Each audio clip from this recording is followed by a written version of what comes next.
கர்த்தர் கற்பித்த ஜெபம். இன்னைக்கு ஆண்டவருடைய செய்தி மத்தேயு எழுதின சுவிசேஷம் 6வது அதிகாரம் 9வது வசனத்திலிருந்து 13வது வசனத்தை வரைக்கும். நீங்கள் ஜெபம் பண்ண வேண்டிய விதமாவது. நல்லா கவனிங்க. லூக்காவில் இது ஜெபம் 11வது அதிகாரத்தில் எழுதியிருக்கிறத பார்க்குறோம்.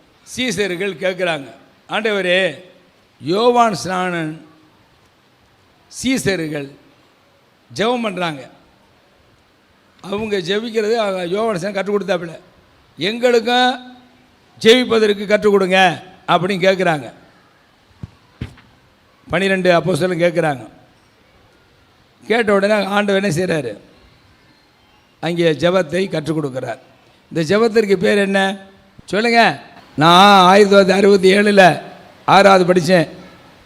போர்டிங்கில் சேர்த்து விட்டாங்க, வீட்டை விட்டு.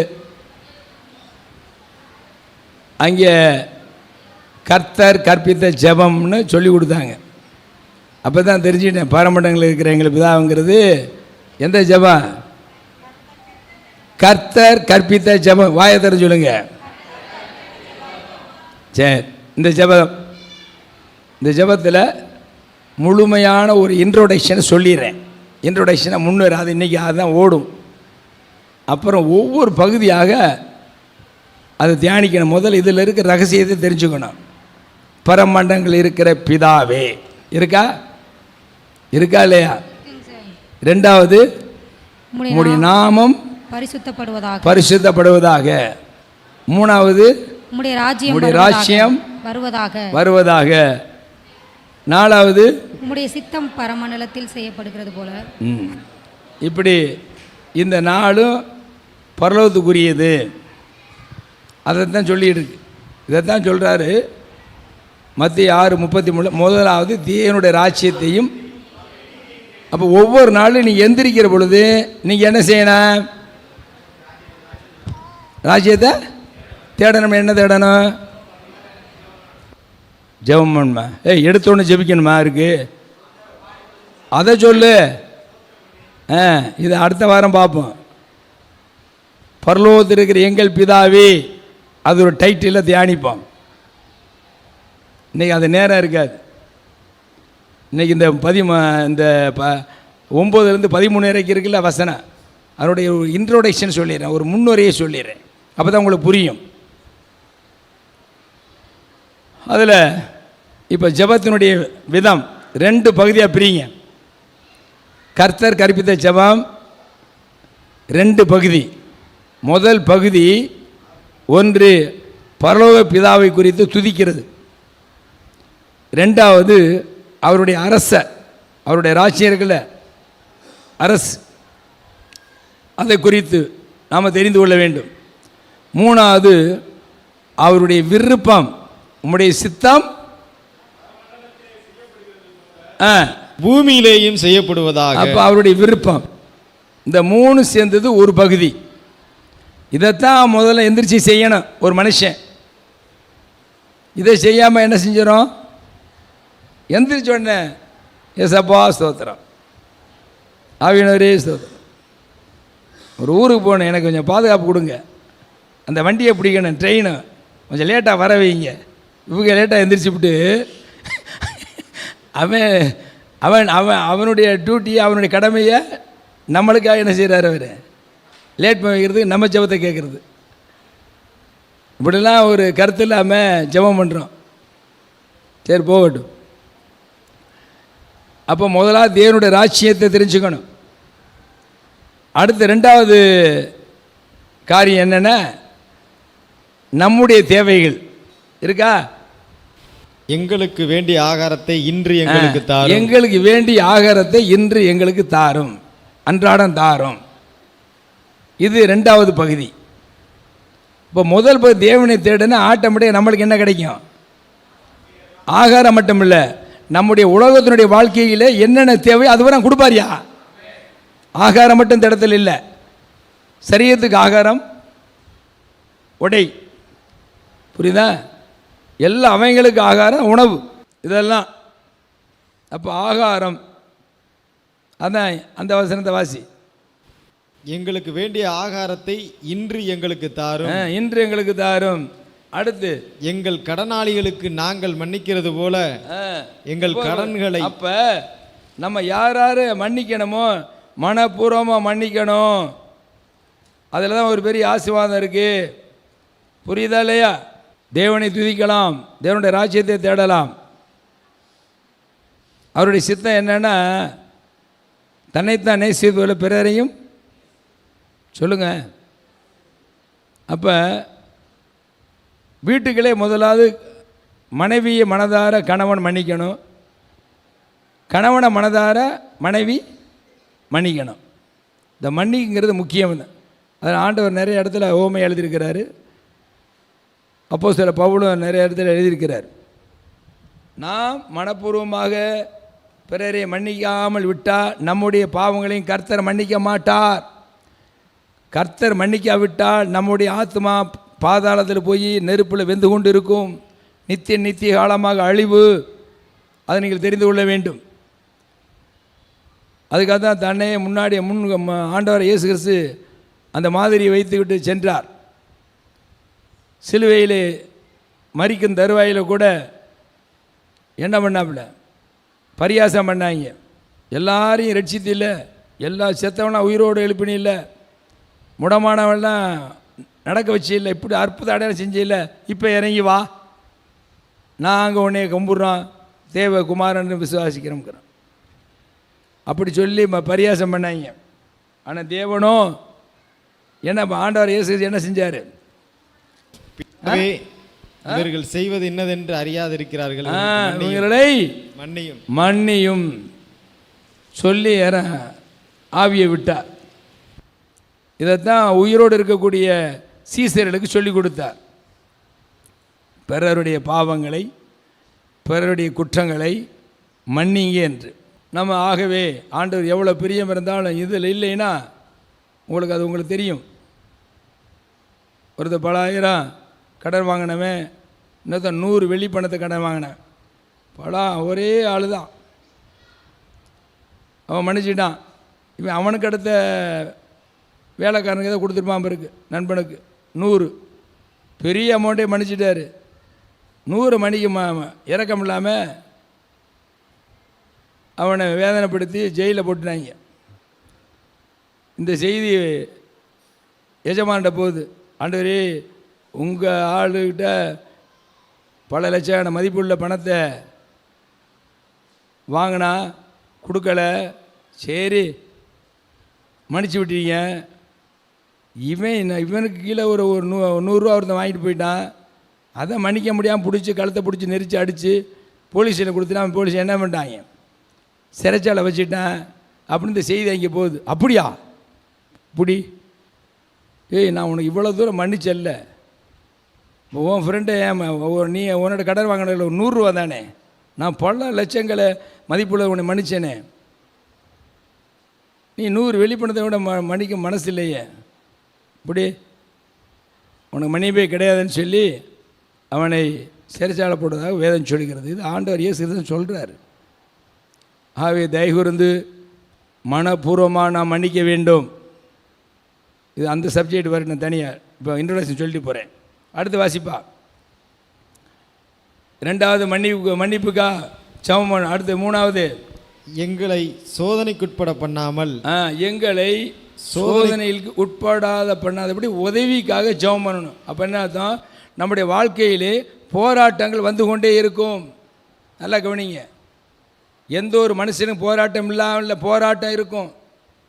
இந்த போராட்டத்தில் நம்மளால் முடியவே முடியாது. காலையில் ஆண்டவர்கிட்ட ஜெபம் பண்ணிடணும்.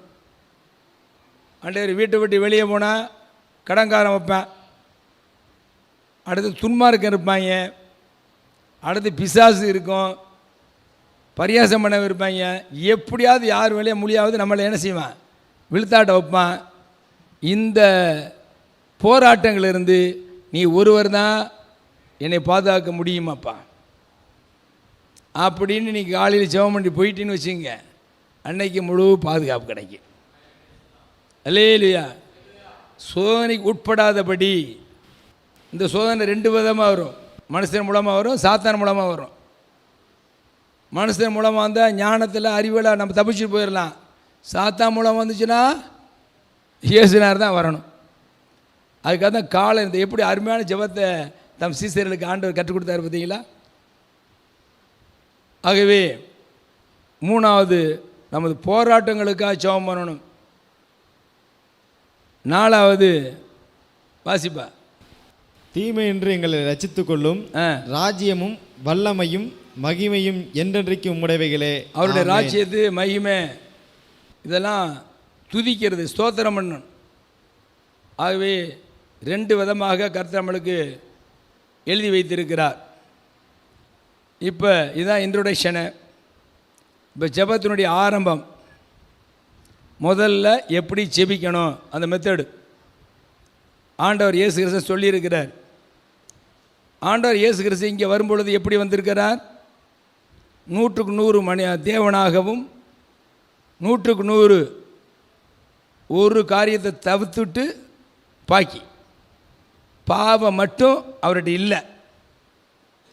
அப்போ முழுமையாக மனிதராக இயேசு கிறிஸ்து இந்த பூமியில் இருந்தார்.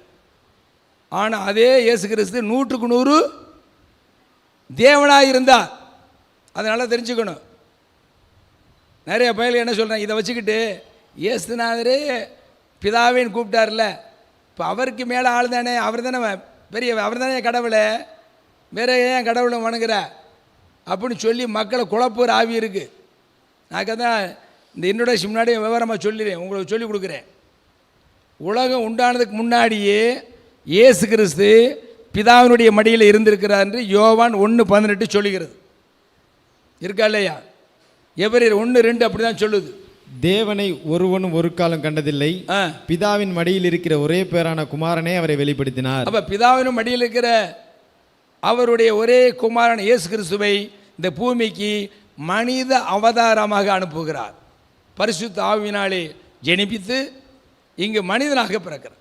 அப்போ மனிதனாக இருக்கிறவன் எப்படி தேவனை தொழுது கொள்ள வேண்டும் என்றால், முதலாவது பிதாவை நோக்கி துதி ஸ்தோத்திரம் பண்ணு. அப்படி தான் இயேசுநாதர் கற்றுக் கொடுத்துருக்கிறார். அப்போ அவர் மாதிரி தான் நம்ம செய்யணும். பிதாவே உமக்கு ஸ்தோத்திரம், பரலோகத்தில் இருக்கிற எங்கள் பிதாவே உம்மை துதிக்கிறோம், உம்முடைய நாமத்தை மையப்படுத்துகிறோம், உம்மை ஆராதிக்கிறோம். இதே பேசினா அடுத்தது போக முடியாது.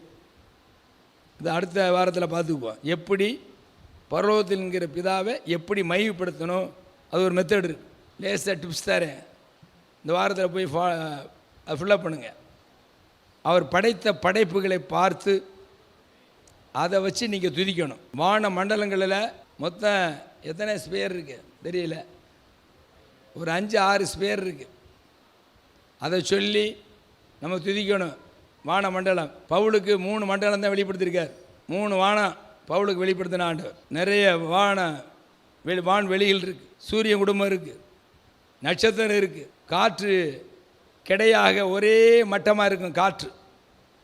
அதில் தான் ஃப்ளைட் பறக்க முடியும். கர்த்தர் அப்போவே படைக்கிற காலத்தில் ஃப்ளைட்லாம் கண்டுபிடிக்கலை.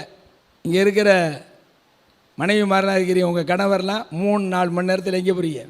சிங்கப்பூர் போகிறாங்கல்ல, அந்த காலத்தில் கப்பலில் போயிட்டு வருவாங்க. 1 வாரம் எங்களுக்கும். இப்போ 3 மணி நேரத்தில் சிங்கப்பூர் போகிறோம். இதெல்லாம் யாருடைய படைப்பு?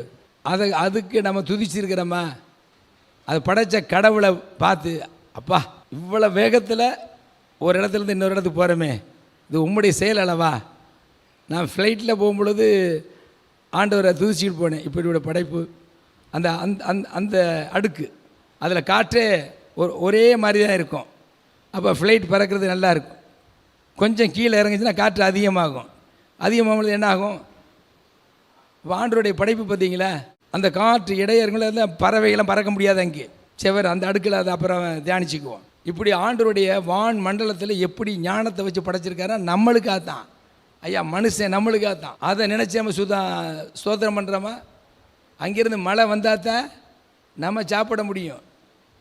வான மண்டலத்துக்கு மழை வருது, அதுக்கு நீங்கள் தூச்சிருக்கீங்களா? பேருக்குன்னு சில ஸ்தோத்திரம் பண்ணிட்டு நம்ம ஜபத்துக்கு ஓடுறோமே. சரி, அது அந்த தலைப்பில் பரலோகத்தில் எங்கள் பிதாவே அப்படிங்கிற தலைப்பில் நம்ம எப்படி எப்படி துதிக்க போகிறோம்னு சொல்லி அடுத்த வாரத்தில் பார்ப்போம். இப்போ அதுக்கு அடுத்து வந்துடுவோம்.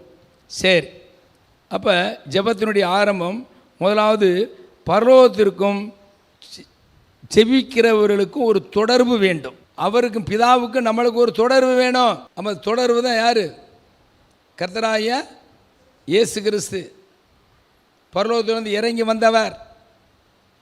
இறங்கி வந்தவர் மக்களுக்கு அவருடைய சீசர்கள் எப்படி செபிக்கணும்னு கற்றுக் கொடுக்கிறார். கொஞ்ச காலம் அவர் பரலோகத்துக்கு போகிறார். ஆகவே இந்த வசனத்தை சில ஆளுக்கு என்ன நினைக்குதுன்னா, இயேசுவே பிதாவை வணங்கினார்ல, அப்போ இயேசுவோட பெரியவர் இல்லை பிதா அப்படின்னு சொல்லி குழப்புவாங்க. தேவ சித்தத்தை முழுவதும் ஆண்டவர் இயேசு கிறிஸ்து செய்து முடித்ததுனால எல்லா அதிகாரமும் இயேசு கிறிஸ்துக்கு பிதா கொடுத்துட்டார். இப்போ அவர் மூலமாக தான் போனால் தான் பிதா கேட்பார். இயேசு கிறிஸ்து மூலமாக போகாத ஜெபம் பிதா கேட்கவே மாட்டார். காரணம் என்ன தெரியுமா? யோவான் 3:16 வாசி. தேவன் தம்முடைய ஒரே பேரான குமாரனை தேவன் தம்முடைய ஒரே பேரான குமாரனை விசுவாசிக்கிறவன். அப்ப இரு, நீ உலகத்தில் கடவுளுங்கிறான், கடவுள் மீது நம்பிக்கை வைக்கிறான், விசுவாசம் வைக்கிறான். அது ஒரு காலத்தில் இருந்துச்சு. இயேசு கிறிஸ்து இந்த பூமிக்கு வர்றதுக்கு முன்பதாக இருந்துச்சு. இயேசு கிறிஸ்து பூமிக்கு வந்து தேவத்திட்டத்தை நிறைவேற்றி உலகத்தின் மக்களுக்காக அவர் சிலுவையை சுமந்து ரத்தம் சிந்தி மரித்து அடக்கம் பண்ண 3 நாள் உயிரோடு எழுந்து, நான் உயிரோடு எழுந்தது உண்மைதான்ப்பா பாருங்கப்பான்னு சீசர்களுக்கு காட்சி கொடுத்து பரலோகத்துக்கு போய் பிதாவினுடைய வலது பாசத்தில் இருக்கிறார். பிதா எல்லா அதிகாரத்தையும் கொடுத்துட்டார். உன் நாமத்தினால யார் கேட்குறாங்களோ அவங்கள ஓகே அப்படிங்கிறார். அப்போ கடவுளுடைய நாமத்தில் விட்டு அந்த கடவுளே நான் அனுப்பின குமாரனை யார் நம்புகிறாங்களோ, யார் விசுவாசிக்கிறாரோ அவர்கள் ஒரு பட்டத்தை கொடுக்கிறார், ஒரு உரிமையை கொடுக்கிறார். அதுதான் யோவான் 1:12. அவருடைய நாமத்தை விசுவாசிகள் எத்தனை பேர்களோ அத்தனை பேர்களும் தேவனுடைய பிள்ளைகள் ஆகும்படி, பாருங்க, தேவனுடைய பிள்ளைகள் ஆகும்படி அவர்களுக்கு அதிகாரம் கொடுக்கிறார். இப்போ ஜெபத்தினுடைய ஆரம்பம் நீங்கள் தெரிஞ்சிக்க வேண்டியது, பரலோகத்திற்கும் பரலோகத்தில் தேவன் இருக்கிறார், தேவகுமாரன் இருக்கிறாங்க, கோடாக்கொடி தூதர்கள் இருக்கிறாங்க. இங்கே பூமியிலே நம்ம இருக்கிறோம். இப்போ பரலோகத்தில் இருக்கிறவருக்கும் பூமியில் இருக்கிற செவிப்பிக்கிற நம்ம யார்? செபிக்கிறவங்க, தேவனை விசுவாசிக்கிறவங்க. நம்மளுக்கும் ஒரு தொடர்பு வேண்டுமானால், நல்ல நம்மளுக்கும் அவருக்கும் கடவுளுக்கு நம்மளுக்கும் ஒரு தொடர்பு வேண்டுமானால் அவர் யார் அனுப்பினார் பூமிக்கு? தேவன், இறைவன், கடவுள் என்று சொல்லுகிறவர் பூமிக்கு யார் அனுப்பினார்? சொல்லுங்க. தூதர்கள் அனுப்பினாரா? இல்லை இந்த ஆரோக்கியத்தை அனுப்பினாரா? மரியாதை அனுப்பினாங்களா? புனிதர்கள் அனுப்பினாரா? இல்லவே இல்லை. யோவான் 3:16 என்ன சொல்லுது? தம்முடைய ஒரே பேரான அதுதான் சொன்னேன். யோவான் 1:18 வாசி. தேவனை ஒருவன் ஒரு காலும் கண்டதில்லை. அவருடைய மடியினா இருதயம், இதயத்தில் இருந்த இயேசு கிறிஸ்துவை இந்த பூமிக்கு வெளிப்படுத்தினார். புரிஞ்சுக்கிட்டீங்களா? அப்ப தேவன் அனுப்பின ஒரு நபர் இயேசு கிறிஸ்து தான், வேற யாருமே இல்லை. இப்ப அவர் வலது அவர் தேவ சித்தத்தை நிறைவேற்றின பிற்பாடு அவர் வலது பாரச சிங்காசனம் இருக்கிறார், பிதாவினுடைய வலது பாரசத்தில். எதற்காக? இன்னமும் நம்மளுக்காக ஜெபித்து கொண்டு இருக்கிறார். குருவானவராக, ஆசாரியனாக இருக்கிறார். யாரு? பிரதான ஆசாரியன், பிரதான குரு யாரு? ஐயா ஏசியா நம்மளுக்காக பரிந்து பேசிக் கொண்டு இருக்கிறார். இவருடைய நாமத்தை சொல்லாம நம்ம பாட்டுக்கு ஜெபம் பண்ண போகாது. அதுக்காக யோவான் 14:14 சொல்றாரு, என் நாமத்தினாலே நீ எதை கேட்டாலும் நான் செய்வேன். யோவான் 14:14 குறிச்சிங்க. என் நாமத்தில் கேளப்பான்னு சொல்றாரு. சொன்னவர் யாரு? யார்கிட்ட சொன்னாரு? சொன்னாரா இல்லையா? அதை தான் ஃபாலோ பண்ணணும். வேதம் என்ன சொல்லுதோ அதை தான் ஃபாலோ பண்ணணும். அப்போ தான் ஜெபம் கேட்கப்படும். இதுவரைக்கும் சில கேட்கப்படாத ஜெபம்லாம் இருக்குது, அதை யாருன்னு சொல்கிறேன் பின்னாடி.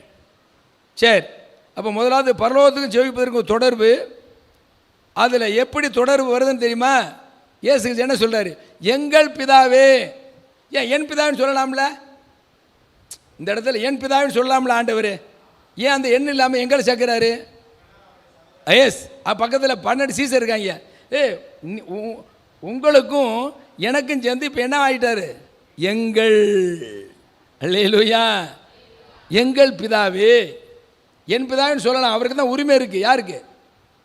இயேசு கிறிஸ்துவுக்கு உரிமை அவருக்கு தான் இருக்குது. என் பிதாவின்னு சொல்லலாம். ஆனால் அவர் இங்கே வந்து மனிதராக இருக்கிறார், மனுஷனாக இருக்கிறார். அந்த மனிதர் இந்த மனிதரோடு சேர்ந்து, வாங்கப்பா எல்லாரும் சேர்ந்து எங்கள் பிதாவே, புரியுதா? எங்கள் பிதாவே. ரோமன் கத்தோலிக்கில் ஒரு ஜெபம் இருக்குது, நிறைய ஜெபம் இருக்குது, மறந்துடுச்சு. என்னை ரட்சியும், என்ன இந்த இந்த இந்த கையை வச்சு இப்படி குத்திக்கும், அப்படி தானே? இது எப்படி சொல்லுங்க? என் பாவமே, என் பாவமே, என் பாவமே, என் பெரும்பாவமே. அப்புறம் மறந்து, சரி அதான் இதோ இது மறந்து, எங்கள் பிதாவும் சொன்னீங்க. எது கேட்கல? அதான் சரி. அதனால் எங்கள் பிதாவே அப்படி சொல்லும் பொழுது பிதா ஒருவர் தான், பிள்ளைகள் அநேகர். சொல்லுங்க, பிள்ளைகள். அப்போ யார் இயேசு கிறிஸ்துவை யார் ஏற்றுக்கிட்டாங்களோ அவங்க பூரா யாருடைய பிள்ளைகள்? பிதாவினுடைய பிள்ளைகள். அப்போ பிதா என்னவாகிறாரு? தகப்பன், நம்ம பிள்ளை. உறவு வந்துருச்சா? உறவு வந்துருச்சா? பிள்ளைகள் கேட்க கேட்க தகப்பன் தாய் என்ன செய்வாங்க? பார்த்துக்கிட்டே இருப்பாங்களே, அழுதுகிட்டே இருக்கு அப்படின்னு என்ன செய்யுது? கேட்குறதெல்லாம் வாங்கி கொடுப்பாங்க. அல்லேலூயா. அப்போ தேவனுக்கும் நம்மளுக்கும் ஒரு காலத்தில் உறவு இல்லை, பிரிவினை இருந்துச்சு. அந்த பிரிவினை சாத்தான் கொண்டு வந்தான். நம்முடைய ஆதி தகப்பன் ஆதாம் ஏவாள் அவர்கள் தேவனோடு இணைந்து அவங்களுடைய ஜெபம், அந்த மாலை வேளையில் வரக்கூடிய ஆண்டவர் இங்கே உலாவுகிற காரியங்கள் எல்லாம் சந்தோஷமாக இருந்துச்சு. இந்த சந்தோஷத்தை, குடும்பத்தில் இருக்கிற கணவன் மனைவி பிள்ளைகளோட சந்தோஷத்தை கெடுப்பதற்கு சாத்தானிக்கு வழிவகை தேடிக்கிட்டு இருக்கான். இந்த வழிவகையில் நம்ம சிக்கிக்கொள்ளக்கூடாது. ஆண்டவர் வீட்டுக்குள்ள வந்தாருன்னா சமாதானம் தான். எந்த வீட்டில் ஏசி இல்லையோ அந்த இடத்துல உலக பிரகாரமாக தெரியும். ஆனால் போராட்டம் போராட்டம், வேதனை வேதனை, துக்க துயரம் எல்லாமே அப்படி. ஆக நம்ம என்ன செய்யணும்? ஏசு இங்கே வந்ததுனால நம்மளுக்கு ஒரு உறவு வந்துருச்சு. கடவுள் அப்பாவாகவும் இயேசு ஏற்றுக்கின்றதுனால நாம் பிள்ளையாகவும் இருக்கிறதுனால உரிமை பாராட்டி ஆண்டவரிடத்தில் எதை வேணாலும் கேட்கலாம், கர்த்தர் தருவார்யா. அதே ஜெபம், தகப்பன் பிள்ளை என்ற உறவு. இந்த அடிப்படையிலே நம்முடைய ஜெபம் இருக்க வேண்டும். புரியுதா?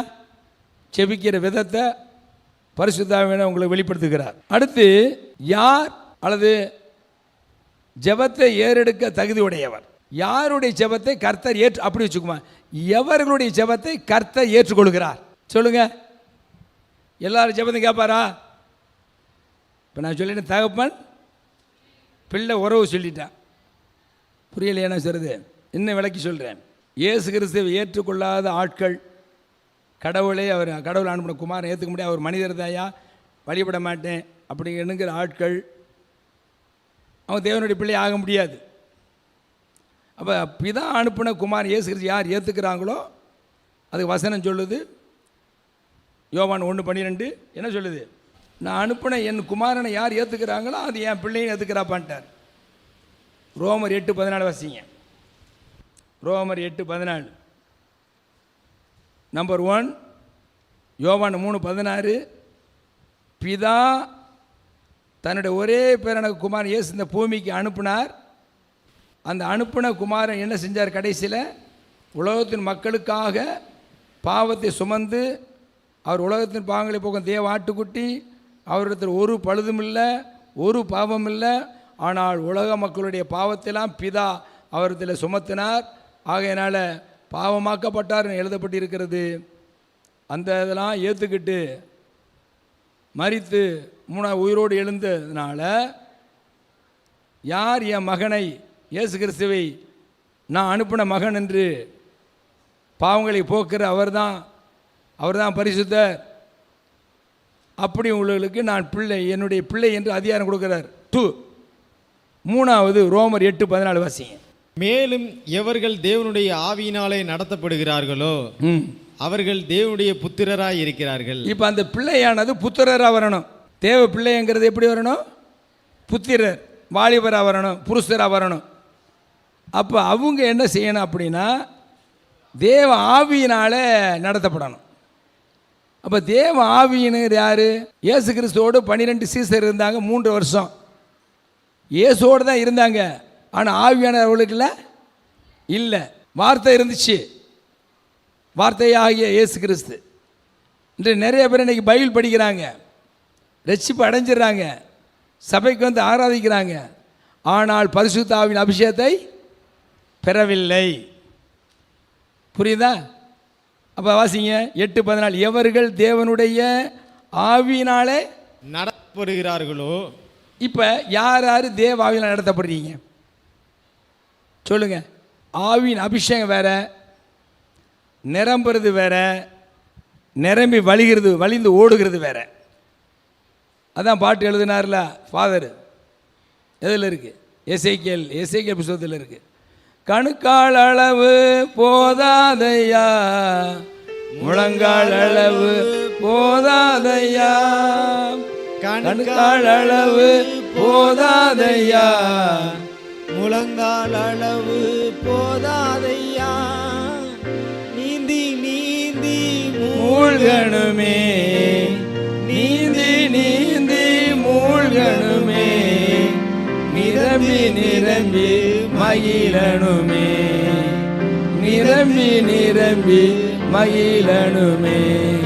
வாருமையா போதகரே, வாருமையா போதகரே, வற்றாத ஜீவ நதியாக, வற்றாத ஜீவ நதியாக, ஜீவ தண்ணீரே ஆவியானவரே, வற்றாத நதியாக ஆறும் போதகரே, ஜீவ தண்ணீரே ஆவியானவரே, வற்றாத நதியாக வாரும் போதகரே. போதும். அல்லேலூயா. அப்போ பிதாவாய் தேவனை தொழுது கொள்கிற பொழுது தெரிஞ்சுக்கிட்டோம். அப்போ தகப்பன் பிள்ளைங்கிற உறவு யார் அப்படின்னா, ஆண்டவர் இயேசு கிறிஸ்து வந்ததுனால, அவர் ஏற்றுக்கிறதுனால பிதா என்ன செஞ்சிடாரு? பிள்ளைங்கிற அதிகாரம் கொடுத்துட்டாரு. பிள்ளையாக இருக்கக்கூடாது. அது என்ன வரணும்? நாளுக்கு நாள் வளரணும். அந்த வளர்வதற்கு யார் தேவை? பரிசுத்த ஆவியானவர். இதைத்தான் யோவான் 3:5 சொல்கிறாரு ஆண்டவர். ஒருவன் ஜலத்தினாலும் ஆவியினாலும் ஜலத்தினாலும் பிறக்கணும். அதுதான் ஆண்டவர் பரலோகத்துக்கு போகும்பொழுது எல்லாரும் கலங்குனாங்க. உங்கள் உள்ளம் கலங்காதீங்க. யோவான் 14 சொல்கிறாரு, உங்கள் உள்ளம் தேவனிடத்தில் விசுவாசம் இருங்கள், என்னிடத்தில் விசுவாசமாக சொல்லிட்டு நான் போவேன் பரலோகத்தில் என் பிதாவின் வீட்டில் அநேக வாசஸ்தலங்கள் இருக்கு. நான் உங்களுக்காக ஒரு ஸ்தலத்தை ஆயத்தம் பண்ணுகிறேன். ஆயத்தம் பண்ண பிற்பாடு நான் மீண்டும் வருவேன். வந்து நான் ஆயத்தம் பண்ண ஸ்தலத்துக்கு உங்களை அழைத்து செல்ல வருவேன் என்று சொன்னார். சொல்லிட்டு அன்றைக்கி நைட்டு அரெஸ்ட் பண்ணிட்டாங்க. அரெஸ்ட் பண்ணி அன்றைக்கி நைட்டு தண்டனை கொடுத்துட்டாங்க. மறுநாள் சிலுவையில் ஆண்டவர் என்ன பண்ணிட்டாங்க? அரைஞ்சு கொண்டுட்டாங்க. 3ஆவது நாள் உயிர் தெழுந்து காட்சியளித்து 40 நாட்கள் ஆங்காங்கு அவர் தன்னை தேவகுமாரன், நான் மரித்தேன் ஆனாலும் சதா காலங்களிலும் இருக்கிற நிரூபிச்சிட்டு அப்படி போகும் பொழுது அநேக வார்த்தைகளை சொன்னார். அதில் முக்கியமான ஒரு வார்த்தை, எல்லாம் முக்கியம்தான், அந்த முக்கியத்தில் முக்கியம் என்ன? நான் போய் பரிசுத்த ஆவியானவரை அனுப்புவேன், அவர் உங்களை என்ன செய்வாரா? பலப்படுத்துவார். வாசிங்க, அது 1:8, அப்போஸ்தலர் பணி 1:8. பரிசுத்த ஆவி உங்களிடத்தில் வரும்போது, பரிசுத்த ஆவி உங்களிடத்தில் வரும்பொழுது நீங்கள் பலன் அடைந்து எருசலேமிலும் யூதேயா முழுவதிலும் சமாரியாவிலும் பூமியின் கடைசி பரியந்தமும் உலகம் முழுவதும் நீங்கள் சாட்சிகளாக இருப்பீங்க அப்படின்னு. அப்போ ஒருவன் கண்டிப்பாக இயேசு கிறிஸ்து ஏற்றுக்கொள்கிறவன், ஏற்றுக்கொண்ட இயேசு கிறிஸ்துவை ஏற்றுக்கொண்ட மனிதன், அது மனுஷியாக இருக்கலாம், ஊழியத்தை செய்யலாம், விசுவாசியாக இருக்கலாம், அனைவருக்கும் எது தேவைன்னா ஆண்டவர் சொன்ன பரிசுத்த ஆவியானவர். அவர் பெற்றுக்கொள்கிற அனுபவம் வேற, நிரம்புகிற அனுபவம் வேற, அடுத்து நிரம்பி வழிந்து ஓடுகிற அனுபவம் வேற. 3 அனுபவம் இருக்குது. இந்த 3 அனுபவத்தில் இங்கே என்ன சொல்கிறாரு?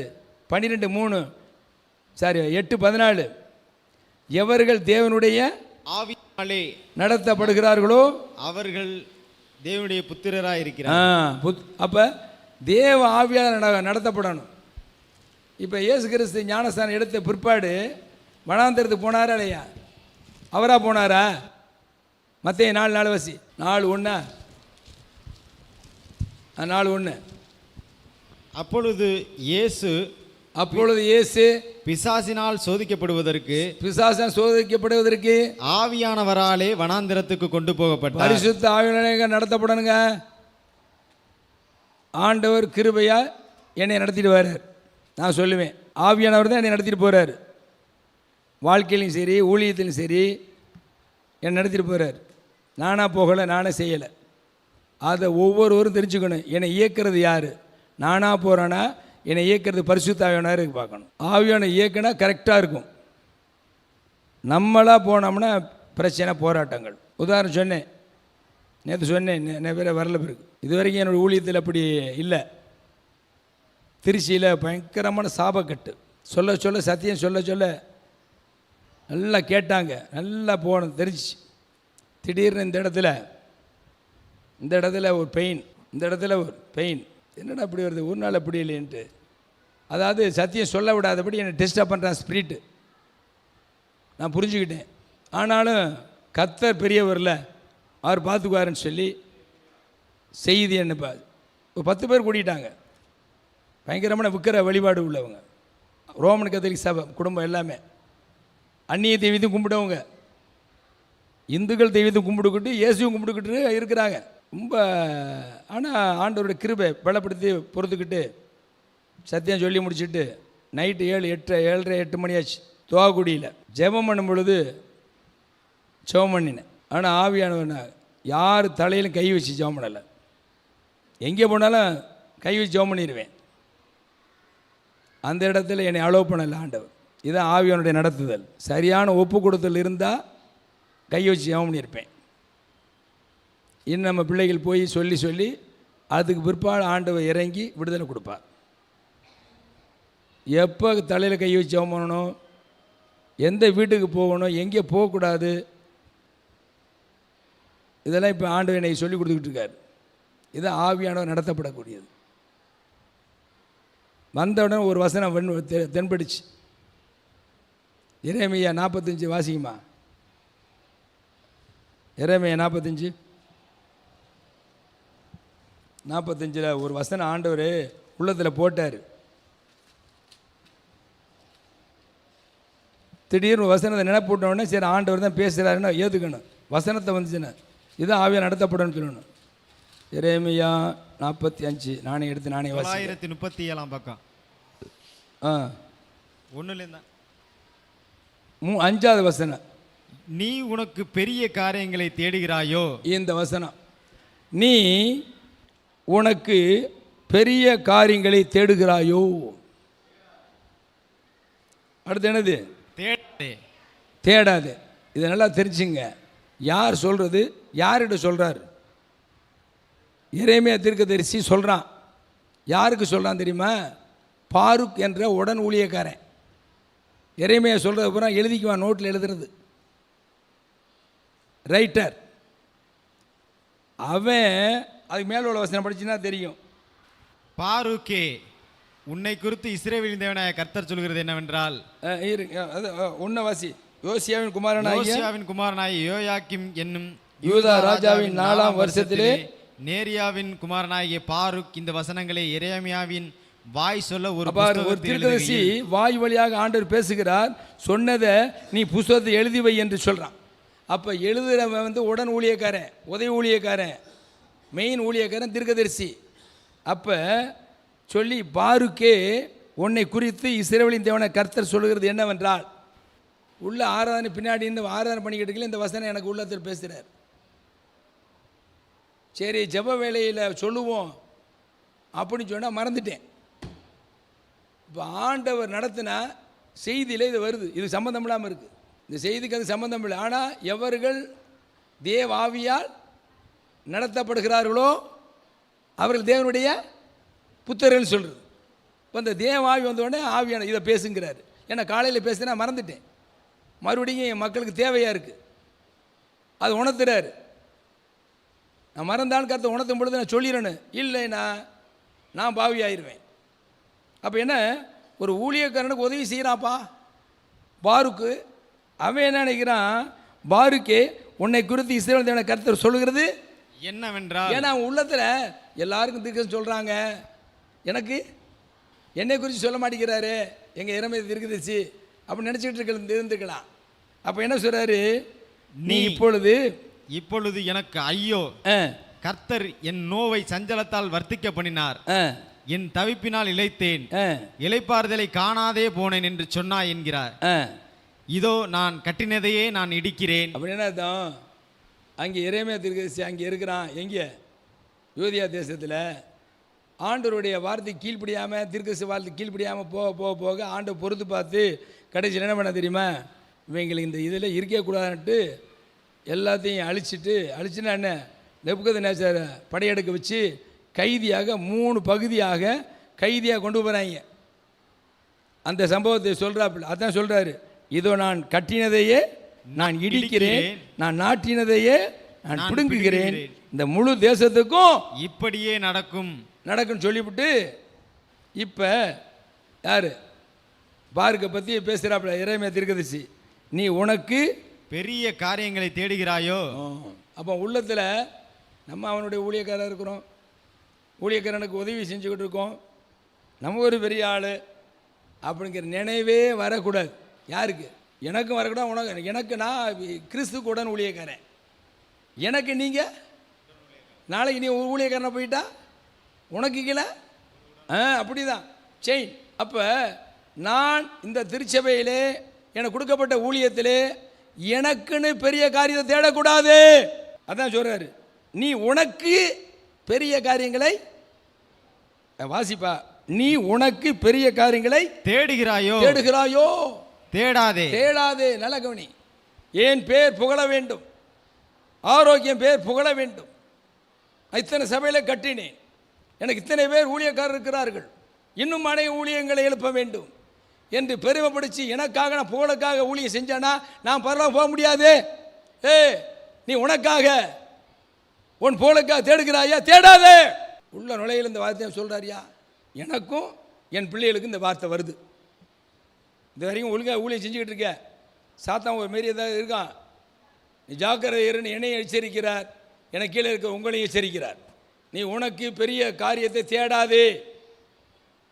அப்படின்னு என்ன அர்த்தம், நான் கிறிஸ்துக்காக தான் தேடுவேன், கிறிஸ்துக்காக தான் ராஜ்யத்தை கட்டுவேன், இயேசு நாமத்துக்காக தான் உழைப்பேன், என் பெயர் புகழ் வேண்டாம், மற்றவன் புகழட்டும், நானே போகக்கூடாது, ஆண்டவருக்கு தான் உழைப்பேன், என் பேச்சு மூச்செல்லாம் ஏசு ஏசு ஏசு, நான் அல்ல, எனக்குள் கிறிஸ்து தான் செய்கிறார், எனக்குள் ஆவியாளர் தான் செய்கிறார். இதுதான் வேணும் இந்த சபைக்கு. கிருபையா ஊழியத்தை கொடுத்துருக்கிறார், கிருபையா வரங்களை கொடுத்துருக்கிறார், கிருபையா வெள்ளமை கொடுத்துருக்கிறார். புகழெல்லாம் யாருக்கு?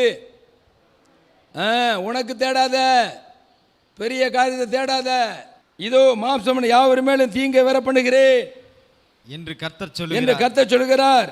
ஆனாலும் நீ போகும் சகல ஸ்தலங்களிலும் உன் பிராணனை உனக்கு கிடைக்கும் கொள்ளை பொருளாக தருகிறேன் என்று கர்த்தர் சொல்லுகிறார் என்று அவனுடனே சொல்லுகிறார். அவனுக்கு ஊழியத்தில் உடன் ஊழியத்தில் என்ன ஆசீர்வாதம் தெரியுமா?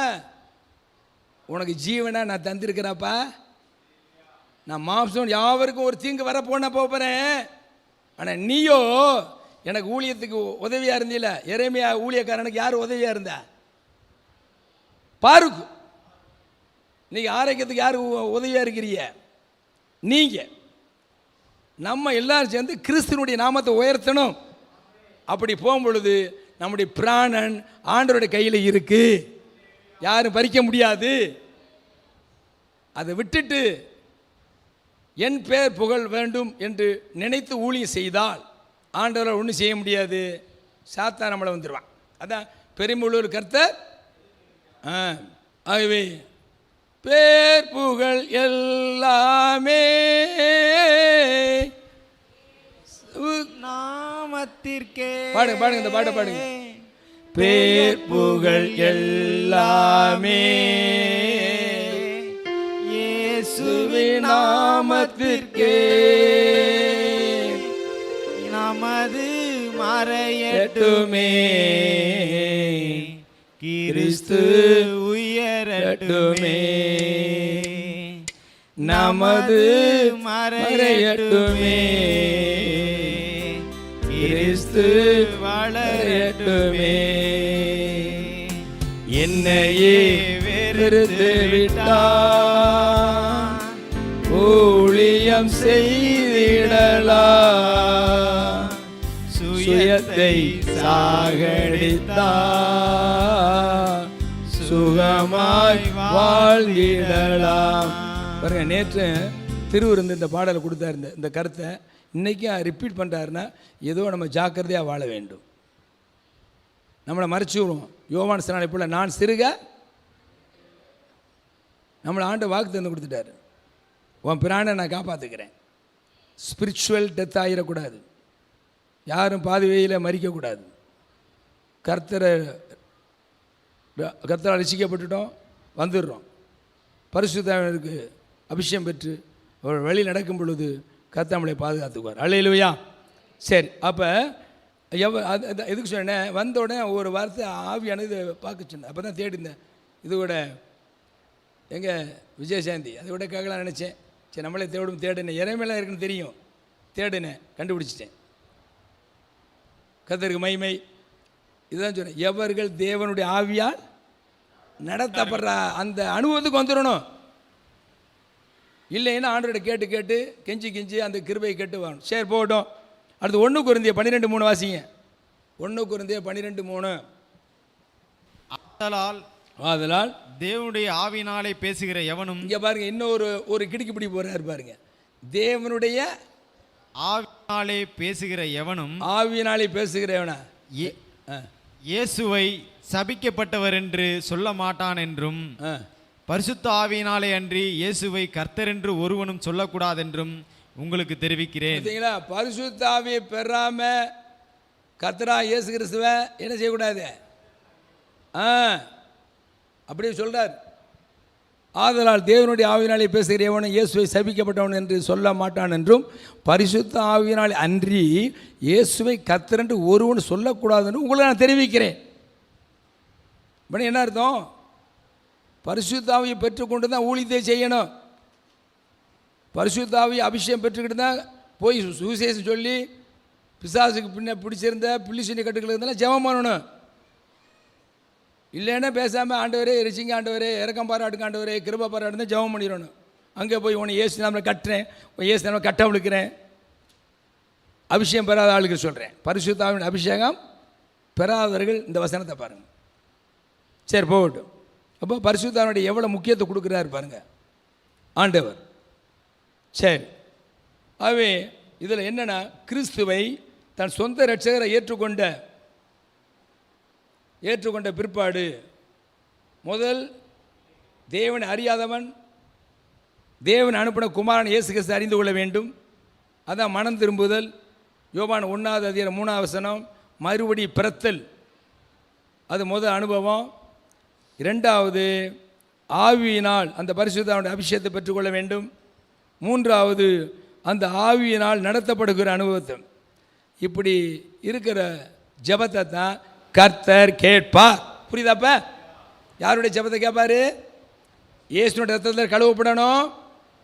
அப்புறம் சொல்லுங்க, ஞானசந்ததியை நிறைவேற்றணும், பரிசுத்தாவி பெறணும், அடுத்து பரிசுத்தா நடத்தப்படணும். இவர்களுடைய ஜெபங்கள் தான் கர்த்தர் கேட்பார். அல்லேலூயா. அதனால தான் நம்ம குளிச்சோம், வாங்கப்பா குழுக்களாக ஜெபம் பண்ணுவோம். நம்ம எல்லாம் ஒரு மனப்பட்டு கரங்கள் ஜெபம் பண்ணுவோம். இந்த ஜெபம், இந்த அபிஷேகம் உனக்கு வரும். நான் அபிஷேகம் பண்ணோட நீ சேர்ந்து ஜெபம் பண்ண, இன்னும் ஆமனுங்கிற ரைட்டு. உன் ஜெபத்தையும் கேட்பார், என் ஜெபத்தையும் இதுதான் ஐக்கிய ஜெபம். இதுதான் அதை யாருடைய ஜெபத்தை கேட்பாருங்கிற தலைப்பில் பார்க்குறோம். அடுத்து இப்போ பார்ப்போம், தேவனுடைய ராஜ்யத்தில் முதல் 3 வேண்டுதல்கள். முதல் 3 வேண்டுதல் என்ன?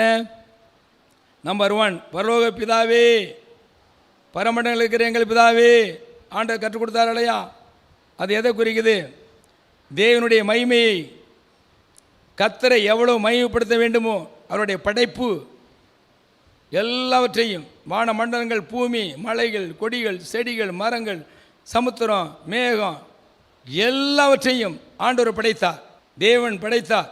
அவருக்குள்ளே குமாரன் இயேசு கிறிஸ்து, அந்த கிறிஸ்துக்குள்ளே பரிசுத்த ஆவியானவர், திரியே தேவனாக இருந்து மூவரும் ஒன்றாக இருந்து வானம் உண்டா கிடவுது, பூமி உண்டா கிடவுது, வெளிச்சம் உண்டா கிடவுது, மலைகள் உண்டா கிடவுது, சூரியன் உண்டா கிடவுது, சந்திரன் உண்டா கிடவுது சொன்னாரா? படைப்புகளை குறித்து மையப்படுத்த வேண்டும். அதான் பரலோகத்தில் இருக்கிற எங்கள் பிதாவே. புரியுதா? எங்கள் பிதாவே. பிதா என்னென்ன செஞ்சார்? சிருஷ்டி. அந்த சிருஷ்டி எதுக்கு? மனிதனுக்காகத்தான் படைச்சார்.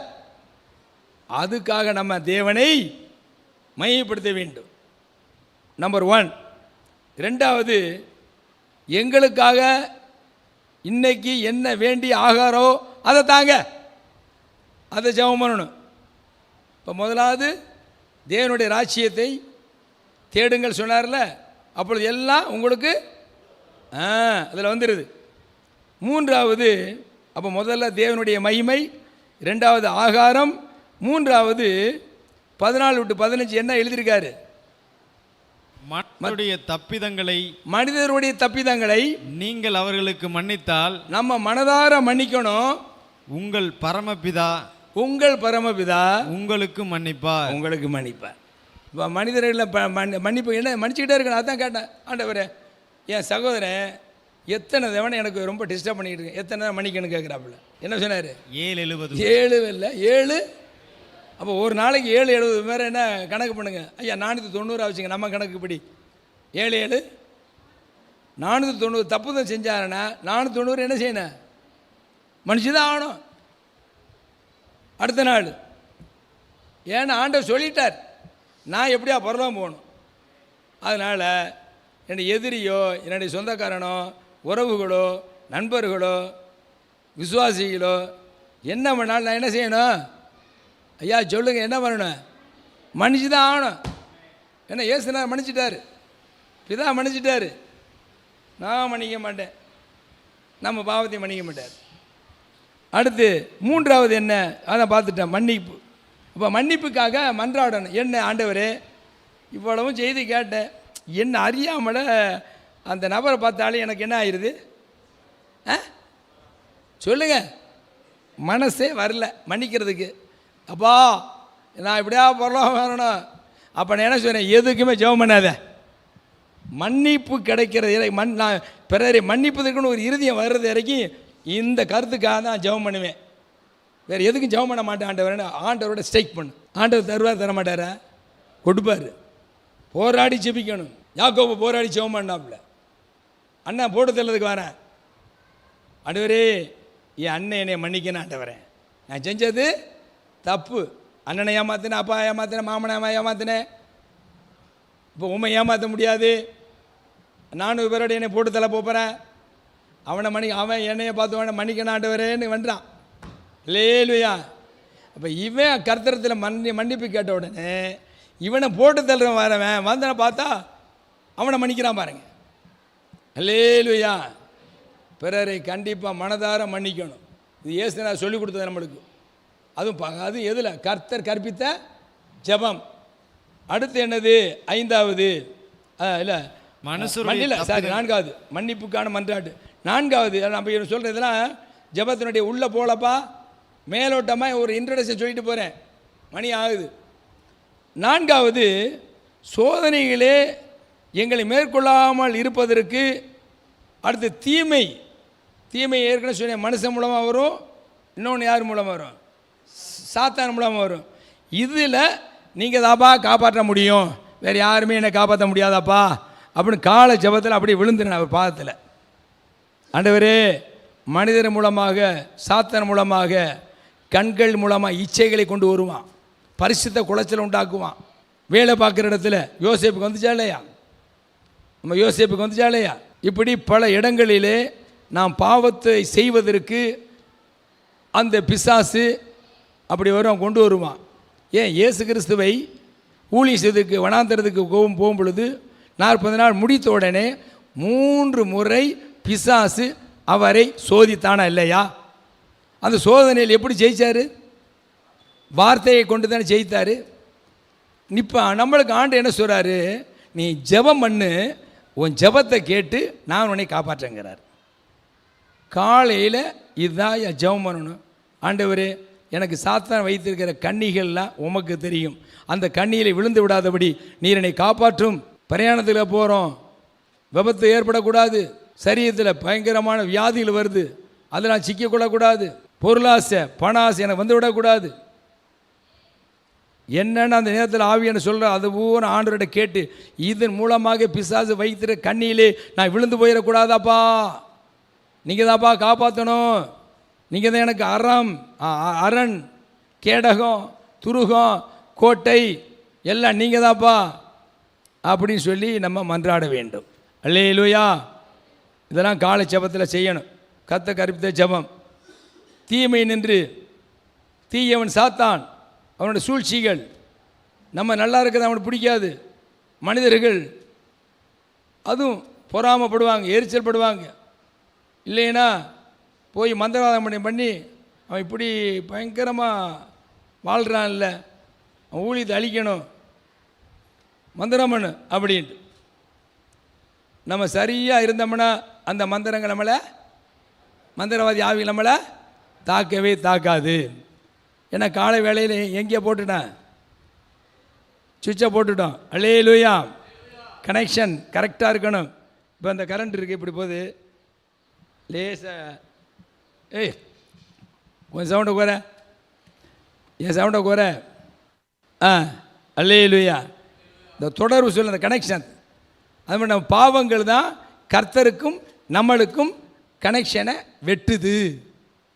இந்த வயர் போகிறது, வயர் என்ன இந்த சிலத்தில் நஞ்சு கட்டாயிருச்சுன்னா லைட் எரியாது, சவுண்டு வராதுல்ல, அந்த மாதிரி நம்முடைய பாவங்கள் தான் தேவனுக்கும் நம்மளுக்கும் ஒரு பிரிவினை உண்டாக்குது. அந்த பாவத்தை உண்டு பண்ணுகிறது சாத்தான். இந்த சாத்தான் பல மனிதர்கள் மூலமாக உண்டு பண்ணுவான், அவன் மூலமாக கொண்டு வரும். சரி, யார் மூலம் இல்லைனாலும் சிந்தனை மூலமாக கொண்டு வருவான், எண்ணங்கள் மூலமாக கொண்டு வருவான். இது எல்லாமே ஆண்டவர் பாதத்தில் சப்மிட் பண்ணிடணும். என்னுடைய சிந்தை, என்னுடைய வாய், உதடு, நாவு, என் செவி, என் இருதயம், அந்த இருதயத்துக்குள்ள வரக்கூடிய கெட்ட நினைவுகள், கெட்ட எண்ணங்கள், கெட்ட உணர்வுகள், சிந்தைகள், கரங்கள், கால், எல்லா அவைகளையும் யார்கிட்ட ஒப்புடுத்தணும்? ஏசப்பட ஒப்புடுத்தணும். நான் இதை செஞ்சுக்கிட்டு வரேன், அதான் உங்கள்ட்ட பேசுகிறேன். காலையில் இதுதான் ஜெபம். என் மனைவி கேளுங்க. ஹல்லேலூயா. இதைத்தான் நான் முதல்ல தற்காத்துக்கணும். என்ன வல்லமையான ஊழியக்காரன் இருந்தாலும் எல்லாத்தையும் விழுத்தாட்டிடும் பிசாசு. அவன் எங்கேருந்து வந்தவன்? தேவ சமூகத்தில் இறங்கி வந்தவன் பிசாசாக வந்தவன். நம்மளால் மண்ணால் உருவாக்கப்பட்டோம். பிசாசுக்கு பயங்கரமான வல்லமை இருக்குது. அதை காட்டிலும் சர்வ வல்லமுடையவர் யார்? ஆமாம், அந்த வல்லமை முறியடிப்பதற்கு நம்மளுக்கு அதிகாரம் கொடுத்துட்டாரு ஏசு நாமத்தை கொண்டு. அதனால தான் நீங்கள் நான் நின்றுக்கிட்டு இருக்கோம் எல்லாரும். ஏசு நாமத்தை அந்த ஆவியை கட்டுறேன். சிந்தனையில் கொண்டு வர ஆவி உன்னை கட்டுறேன் ஏசு நாமத்தினால. நினைவில் கொண்டு வர ஆவி உன்னை கட்டுறேன் ஏசு நாமத்தினால. சபிக்கிறேன், என்னை விட்டு வெளியே போ, வீட்டை விட்டு வெளியே போ, என் ஜனங்களுடைய சபையிலுடைய ஜனங்களை விட்டு வெளியே போ. எந்த ஒரு விசுவாசிகளுக்கும் அந்த ஆவி கிரியை செய்யக்கூடாது. ஜெபம் பண்ணுறேன். அதிகாலையில் நீங்களும் ஜெபம் பண்ணுங்கள். கை கோர்ந்து சேமிட்ட மாம்ச இச்சைகள் ஆவியை நம்ம டச் பண்ண முடியாது. பொருளாசை டச் பண்ண முடியாது. பெருமைங்கிற ஆவி நம்மளை டச் பண்ண முடியாது. இதைத்தான் ஆண்டவர் கற்றுக் கொடுத்தார். கர்த்தர் கற்பித்த ஜெபம், அருமையான ஜெபம். சரி, கர்த்தர் ஸ்தோத்திரம். 5வது, ராஜ்யம், வல்லமை, மகிமையும் என்றென்றைக்கும் உம்முடையது. அப்படி என்ன அர்த்தம்? அவர் தான் என் வானத்தையும் பூமியும் படைச்சார், சர்வ வல்லமுள்ள தேவன். ஆகையினால எங்கள் வேண்டுதலுக்கெல்லாம் நீ நிச்சயமாக பதில் கொடுப்பீங்கன்னு சொல்லி விசுவாச அறிக்கை. 5வது என்ன வேணும்? என் ஜெபத்தை கர்த்தர் கேட்கிற விசுவாசம் வேணும். என் ஜெபத்தை கர்த்தர் கேட்டார். இன்றைக்கி நான் பாவத்தை விட மாட்டேன், போராடம்லாம் சக்ஸஸ் தான், வெற்றி தான், சாத்தான் ராஜ்யம் அழிச்சிடலாம் அப்படிங்கிற ஒரு விசுவாச அறிக்கை. என் ஜெபத்தை கேட்கிறார், எனக்கு அருள்கிறார், கண்மலை மேல் என்னை வைத்து பாதுகாக்கிறார். என் ஜெபத்தை கேட்கிறார், எனக்கு அருள்கிறார், கண்மலை மேல் என்னை வைத்து பாதுகாக்கிறார். சரி போய் இப்போ இது வரைக்கும் ஒரு முன்னுரையை பார்த்தோம். இப்போ ஜெபத்தை பார்ப்போம். ஜெபம் நம்பர் 1, பரமண்டங்கள் இருக்கிற எங்கள் பிதாவே. அப்போ நாம் எப்படி ஜெபிக்கணும்னா பிதாவை நோக்கி தான் ஜெபம் பண்ணணும். அல்லேலூயா. 2வது அதுக்கு எடுத்துக்காட்டு யார்? இயேசு நம்மளுக்கு முன்மாதிரியாக இருந்தார். மத்தேயு 26:39 வாசிங்க. மத்தேயு 26:39.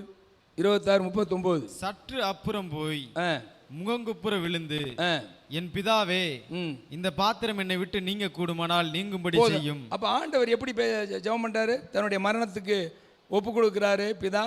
அப்போது என் பிதாவே சொல்றாரா? பிதாவே நீங்க ஜெபம் பண்ண முடியாது, என் பிதாவே, எங்கள் பிதாவே. சரி. 2 தூதர்கள். தூதர் பாருங்க, தூதரே சொல்றான் பாருங்க. அது வெளிப்படுத்த விசேஷம் 19 அதிகாரம் 10வது, அதே 22:9 எடுங்க. 19:10, 22:9. அப்பொழுது அவனை வணங்கும்படி அவனுடைய பாதத்தில் விழுந்து. இந்த சம்பவம் பாருங்க, வெளிப்படுத்த விசேஷம். நீங்க அதெல்லாம் படிச்சிருக்க மாட்டீங்க, படிங்க. சம்பவத்தை சொல்லிடுறேன். யோவானை ஆண்டவராக இயேசுனுடைய அன்பின் சீடர் சொல்கிறாங்களே, அந்த யோவானை ஆண்டவர் இயேசு கிறிஸ்து கிபி 95 4 முறை பரலோகத்துக்கு ஆவிக்குள்ள உள்ள எடுத்துக்க. ஆவியிலே சரீரம் இங்கே கிடக்கு, ஆவியில் போகிறார். போய் காட்சியில் காட்டுறாரு 4 முறை. ஒவ்வொரு முறையும் வந்துடுது அந்த ஆவி, அவரோட சரீரத்துக்கு வந்துடுது. அவர் அங்கே பரலோகத்தில் பார்த்த அதெல்லாம் அப்படியே நோட் பண்ணி எழுதுகிறார். அடுத்த மறுபடியும் ஆவிக்குள்ளாகிறார். இப்படி 4 முறை. இப்படி பார்க்கும் பொழுது நான் சொன்ன வசனம் 19:10 வாசிப்பா, நிறுத்தி நிதானமாக வாசி. அப்பொழுது அவனை வணங்கும்படி தூதனை, இந்த தூதன் தான் அந்த பர்வதனை காட்டுறாப்புல. இந்த காட்சியெல்லாம் பார்த்து 7 முத்திரை, 7 எக்காலம், 7 கோப கலசங்கள் இதெல்லாம் காட்டி செய்கிறாப்புல. அப்படி பார்த்தோன்னே அவனுக்கு அவருங்க முடிவு பெறுந்து நிலைத்திருப்பவனே ரட்சிக்கப்படுவான். யோவானுக்கே குழப்பம் வந்துருச்சுப்ப. என்ன குழப்பம்? வாசிப்ப. அவனை வணங்கும்படி அவனுடைய பாதத்தில் விழுந்தேன். யாரு பாதத்தில்? அப்ப நல்லா கவனிங்க. இயேசுவோடு 3 வருஷம் இருந்தவர், அன்பின் சீடர் இருந்தவர், இயேசுனுடைய மார்பலை சாஞ்சிருந்தவர் யோவானே பரலோக காட்சியை பார்த்து இப்படி எல்லாம் சொல்லி கொடுக்கிறாரு அப்படின்னு அப்படியே போய் சாஸ்தாங்கமா விழுகிறாயா? யார? தூதன. அதுக்கு முன்னாடி இயேசுவை தரிசனம் பார்த்து 1வது அதிகாரத்தில் இயேசுவின் பாதத்தில் விழுந்த யோவான் இப்ப கடைசி நேரத்தில் யாருடைய பாதத்தில் விழுகிறான்? தூதனுடைய பாதத்தில் விழுகிறாயா? அந்த தூதன் என்ன சொல்றான் பாருங்க. அவன் என்னை நோக்கி இப்படி செய்யாதபடிக்கு பார். இப்படி செய்யாதடா, நானும் உன்னைய மாதிரி ஊழியக்காரன். அது வாசி, அந்த வாசி. உன்னோடும் இயேசுவை குறித்து சாட்சியிட்ட பாருங்க, இயேசுவை குறித்து சாட்சியிட்ட உன் சகோதரரோடும் கூட ஏகப்பட்ட உன் சகோதர கூட்டாளர்களை பேதுரு, யாக்கோப்பு, அந்திரேயா, பிலிப்பு எல்லாம் இருக்காங்கல்ல, உன் சகோதரர்கள் அவங்களும் சேர்ந்து நானும் ஒரு ஊழியக்காரன். அப்ப நீனும் ஒரு ஊழியக்காரன், உன்னுடைய டீம் 12 பேரும் ஊழியக்காரன், நானும் பரலோக தூதனா இருக்கிறேன், நானும் ஊழியக்காரன், எல்லாரும் சேர்ந்து வாசி தேவனை தொழுது கொள்வோம். ஹல்லேலூயா. புரியுதாப்ப? புரியுதா? நான் ஏன் இப்படி ஆக்ரோஷம் ஆவியான பேச வைக்கிறாரு? நான் அல்ல, நான் ரோம கத்தோலிக்க சபையில் இருந்தவன், தூதர்களை வணங்கினவன், தூதர் சிலைகளை வணங்கினவன், பல புனிதருடைய சிலைகளை வணங்கினவன். எனக்கு இந்த வசனத்தை காத்த தென்பட்டார். அப்போ தூதனே சொல்றேன், நான் ஒன்னே மாதிரி ஊழியக்காரையா, எல்லாம் சேர்ந்து யாரை தொழுது கொள்ளணும்? தேவனை தொழுது கொள்ள வேண்டும், குமாரன் இயேசு கிறிஸ்துவை தொழுது கொள்ள வேண்டும். புரியுதாப்ப? யாரை தொழுது கொள்ளணும்னு? அதுக்கு முன்னாடி 34 வயசு வரைக்கும் மன கண்களை பிசாசு கட்டி வைத்திருந்தான். 6 ஆண்டுகளமாக ரோமன் கத்தோலிக்க சபையுடைய ஹாஸ்டல் போர்டிங்கில் படித்தவன், 5 முறை ஒரு நாள் ஒன்றுக்கு 5 முறை கோயிலுக்கு போய் செபிச்சவன், வேதம் படிக்காதவன், ஆனால் ஜெபம் பக்தி உள்ளவன். என் கண்களை 35வது வயதில் கண்களை திறந்து விட்டார். கர்த்தருக்கு ஸ்தோத்திரம். அல்லேலூயா. ஆகவே தேவன் தான் தூதர்களை படைத்தார். அப்போ யார் சிருஷ்டிகர், யார் படைத்தவர்? தேவன் பிதா, குமாரன் இயேசு கிறிஸ்து, பரிசுத்தாவி, மூவரும் திரிய தேவன். அவரைத்தான் தொழுது கொள்ள முடியும் தவிர அவரால் படைக்கப்பட்ட தூதர்களை தொழுது கொள்ளக்கூடாதுன்னு சொல்லி தூதரை நம்மளுக்கு சொல்லி கொடுக்குறாயா? யாருக்கு சொல்லி கொடுக்குறான்? உனக்கு எனக்கு சொல்லி கொடுத்தா பரவாயில்ல. யோவானுக்கு 4 முறை பரலோகத்துக்கு எடுத்துக்கொள்ளப்பட்ட யோவானுக்கு வெளிப்படும் செய்தி எழுதின இப்படி வெளிப்பாடு கிடைச்ச யோவானுக்கு தேவனையும் தொழுது கொள்கிறான், தூதனையும் தொழுது கொள்கிறாப்பா, நீ அப்படி பண்ணாதான்னு. சரி, ஒரு முறை பண்ணா வரலாம்ல, அடுத்து பாருங்க. இந்த ரெண்டா பாருங்க, அதுதான் சொல்கிறேன். ஒரு முறை ஜெயிச்சது மட்டும் இல்லை, சாவு இறைக்கு நம்மளுடைய பிசாசு எப்படியாவது என்ன செய்வான்? விழுத்தாட்டுவான். சாவு இறைக்கும் விழுத்தாட்டுவான். ஜாக்கிரதையாக இருக்கணும். 22 வாசி, 22 வசனம் 9. அதற்கு அவன், பாருங்க, 19:10 முடிஞ்சிருச்சுல ஒரு முறை. இப்போ 22:9 பாருங்க, நம்ம யோவான் என்ன செய்கிறாரு? நீ இப்படி செய்யாதபடிக்கு பார், உன்னோடும் உன் சகோதரோடும் தீர்க்கதரிசிகளோடும் இந்த புஸ்தகத்தின் வசனங்களை கைக்கொள்ளுகிறவர்களோடும் கூட நானும் ஒரு ஊழியக்காரன், தேவனை தொழுது கொள் என்றான். மறுபடியும் யாரை போய் தொழுது கொள்றான்? தூதனைத்தான் தொழுது கொள்றான். 2வது ட்ரிப்பு அது வாசி. யோவானாகிய நானே இவைகளை கண்டும், இவை பாருங்க, வெளிப்படும் சித்தத்தில் போகிறான். இவ்வளவும் பரலோகத்தை கண்டு இயேசுவை காமிச்சு, இயேசு தான் அங்கே அவருடைய நகரம் வச்சு எல்லாம் சிங்காசனம் வச்சு எல்லாமே காட்டி கொடுத்த, எல்லாம் காட்சி கொடுத்த அந்த தூதன் கேட்டும் இருந்தேன், கண்டும் கேட்டும் இருந்தேன். கேட்டு கண்டபோது இவைகளை எனக்கு காண்பித்த தூதனை வணங்கும்படி அவன் பாதத்தில் விழுந்தேன். எனக்கு காண்பித்த தூதனை வணங்கும்படி அவன் பாதத்தில் விழுந்தேன். 2ஆம் முறை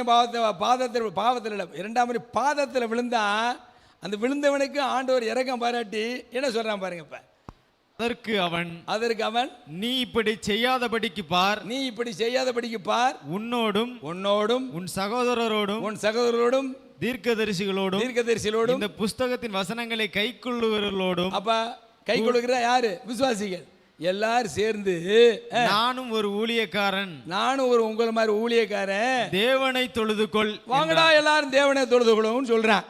சொல்றது யாரு? தூதன். இப்போ புரியுதா சத்தியம்? யாரை மட்டும் தொழுது கொள்ளணும்?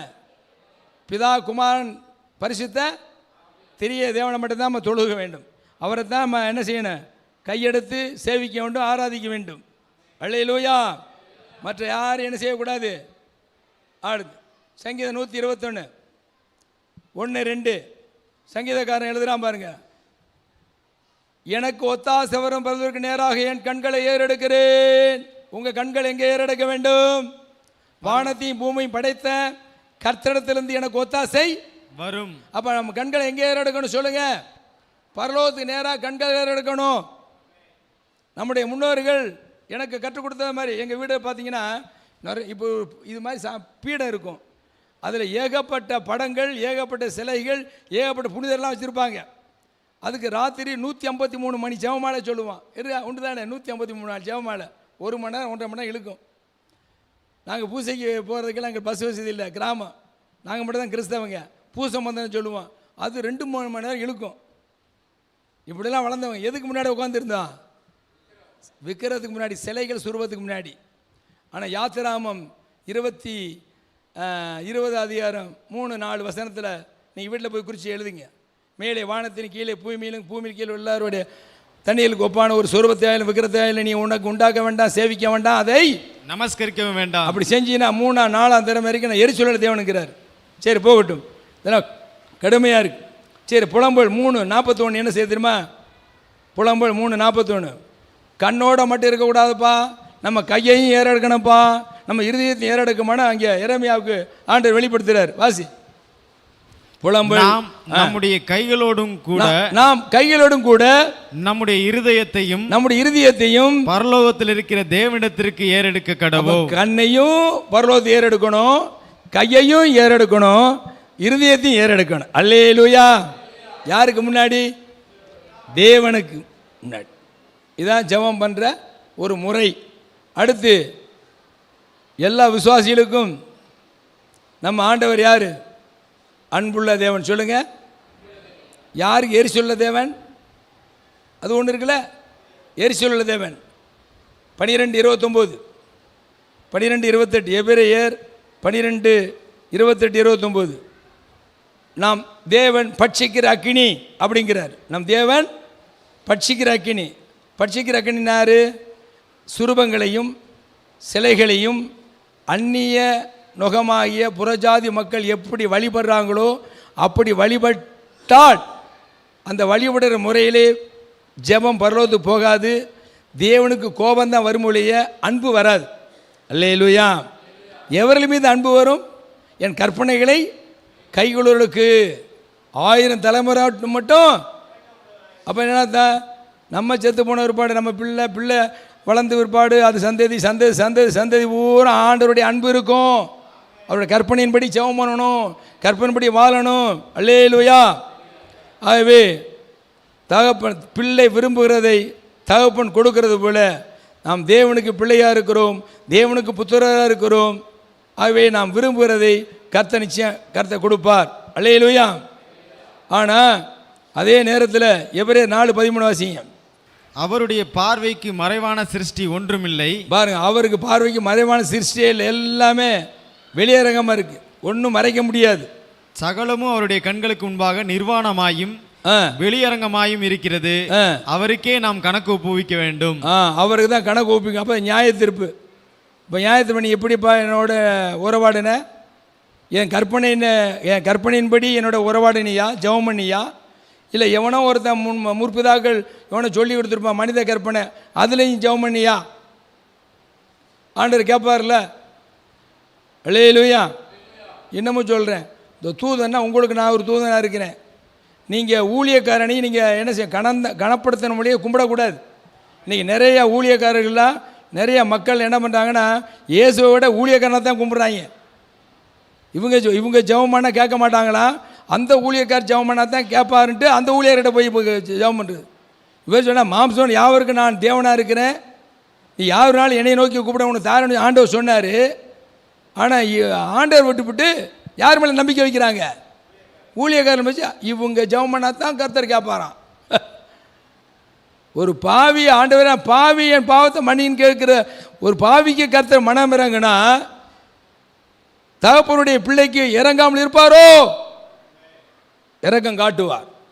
ஆகவே தூதன் என்ற அடிப்படையிலே உங்கள் ஊழியக்காரனையும் உங்களை மாதிரி நினச்சிக்கணும் இல்லைய கனப்படுத்துங்கள். ஆனால் எங்கள் ஊழியக்காரர் ஜெபம் பண்ணால் தான் ஆண்டவர் கேட்பாருங்கிற எண்ணம் வரக்கூடாது. ஓன் ஜெபத்தையும் கர்த்தர் கேட்குறார். அப்படி விசுவாசம் அறிக்கை செய்யணும். அல்லேலூயா. புதுசாக ஆரம்பத்தில் வருவாங்க, ஒன்றுமே தெரியாது. அதனால் அவர்களுக்காக நம்ம ஜெபம் பண்ணும் பொழுது நம்ம ஜெபத்தை கேட்குறார். அப்போ அவங்களுக்கு கண்கள் திறந்தப்பட்ட உடனே நீ உன் ஜெபத்தை ஆண்டவர் கேட்பார்ப்பா அப்படி சொல்லும் பொழுது அவன் விசுவாசம் வைப்பான். அப்படி தான் அவரை தான் காமிக்கணும். நம்மளாம் கை காட்டி என்ன இப்படின்னா பரலோகம் இதான் என் வழி. அல்லேலூயா. சரி. ஆகவே எபிரேயர் 12:28-29 வாசி. ஆதலால் அசைவில்லாத ராஜ்யத்தை பெறுகிறவர்களாகி நாம் பயத்தோடும் பக்தியோடும் தேவனுக்கு பிரியமே ஆராதனை செய்யும்படி. அப்போ தேவனை ஆராதிக்கிறது மட்டுமல்ல, தேவ சொந்த அமருகிற பொழுது பயத்தோடு நடுக்கத்தோடு பக்தியோடு தேவனை தொழுது கொள்ள வேண்டும், செபிக்க வேண்டும். ஆராதனை செய்யும்படி கிருபையை பற்றி கொள்ள கடவோம். நம்முடைய தேவன் பட்சிக்கிற அக்னியா இருக்கிறார். நம்முடைய தேவன் பட்சிக்கிற அக்னியா இருக்கிறாரு. ஆகையினால சங்கீதம் 34:1-3 முடிப்போம். சங்கீதம் 34:1-3. நான் தேவனை எக்காலத்தில் எப்பொழுதும் துதிப்பேன். ஸ்தோத்திரம்.